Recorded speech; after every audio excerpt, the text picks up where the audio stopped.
Now next we study about the water. पहिल्यांदा आपण काय बघितलेलं आहे? एअर बघितलेलं आहे. It is very important to our breathing, our living things, air. And next basic need is water.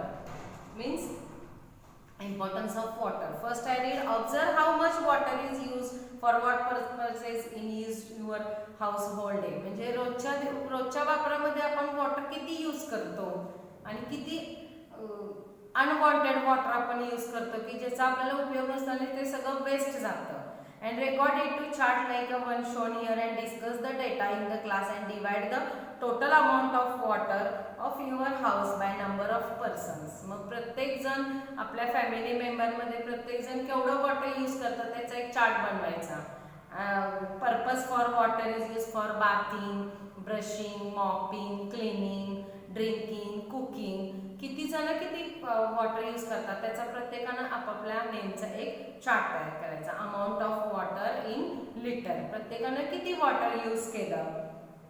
You will see that almost impossible for spend a single day without water. एकही दिवस आपला असा जात नाही की आपल्याला वॉटरची गरज नसते. We need drink 3 to 4 liters per day. म्हणजे दिवसातून आपण 3 to 4 liters वॉटर हे पिलंच पाहिजे every day. And our body functions are run smoothly. त्यामुळे काय होते आपलं जे बॉडी सर्क्युलेशन आहे किंवा बॉडीचं सगळं फंक्शन आपल्या पाण्यावरतीच डिपेंड असतं. त्यामुळं आपल्याला 3 ते 4 लिटर पाणी आपण रोज पिलंच पाहिजे. Other living things are require water although the amount of water or need may vary according to size of and their bodies. प्रत्येकाची बॉडी स्ट्रक्चर कसं आहे त्याच्यावरती डिपेंड असतं की आपल्याला पाण्याची केवढी गरज आहे. And according to size of their body, and thus we see the water is very important. It is a universal solvent. Water काय आहे? युनिव्हर्सल सॉल्व्हंट आहे. If the hydrogen gas burns in air, ज्यावेळी hydrogen gas air मध्ये burn होतो आणि air मधला ऑक्सिजनची त्याची केमिकल रिएक्शन जेव्हा होते त्यावेळी त्याच्यामध्ये वॉटर हे तयार होतं. and it combines with oxygen and water is formed. When the hydrogen gas burns in air and combines with oxygen, water is formed. And molecular formula of water is H2O, means hydrogen and oxygen. Hydrogen and oxygen म्हणजे hydrogen gas ज्यावेळी air मध्ये burn होतो, combine होतो oxygen बरोबर, त्यावेळी तिथं काय form होते?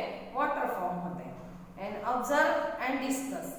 You see this diagram. This is the distribution of water on the earth.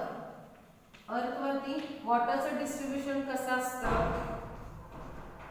Very least portion of water we can use for drinking and much more than that of groundwater or ice, and most of waters are sea and ocean. This is the water proportion of the earth.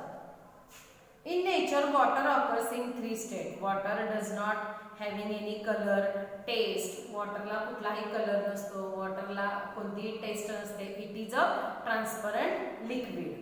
And many substances readily dissolve in water. काही substance असे आहेत की ते water मध्ये dissolve होतात. And water is a universal solvent. Water is a life. Water शिवाय आपण जगू शकत नाही. कोणतंही लिव्हिंग थिंग्स वॉटर शिवाय जगू शकत नाही. त्यामुळं वॉटर हे काय आहे? आपलं लाईफ आहे, आपलं जीवन आहे. The blood of animal and sap of plant contains a very high proportion of water.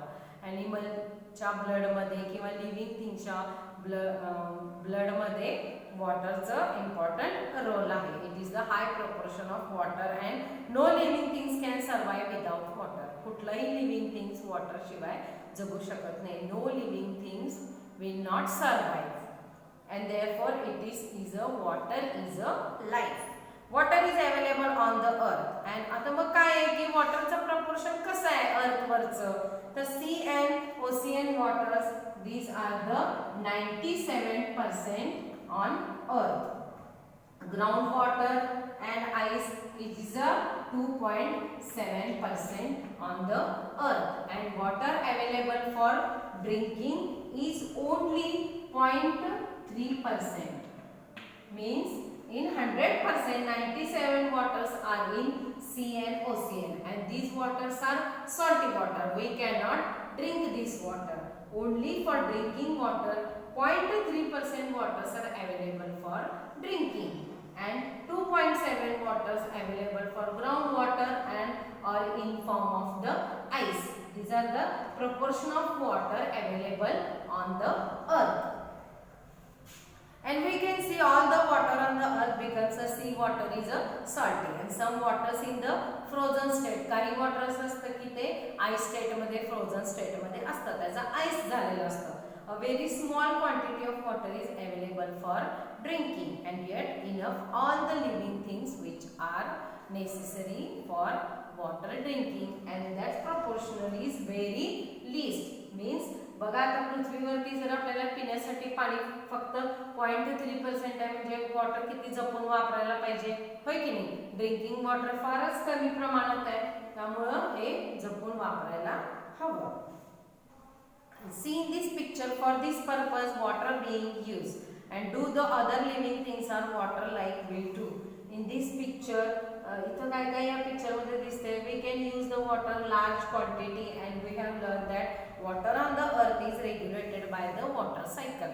Water cycle तुम्हाला माहितीच आहे, water cycle which is sunlight and sea water and water vapors from this ocean, and due to main source of water is a sun rays, and it is converted into rain and creating a fresh water and source of earth. आणि ह्या water cycle मुळे, C मुळे किंवा सनच्या light मुळे जे C water आहे ते heat होते, ते वॉटर वेपर्स परत क्लाउड मध्ये जाऊन त्याचं in form of rain, and that water we can use, and that is the source of earth.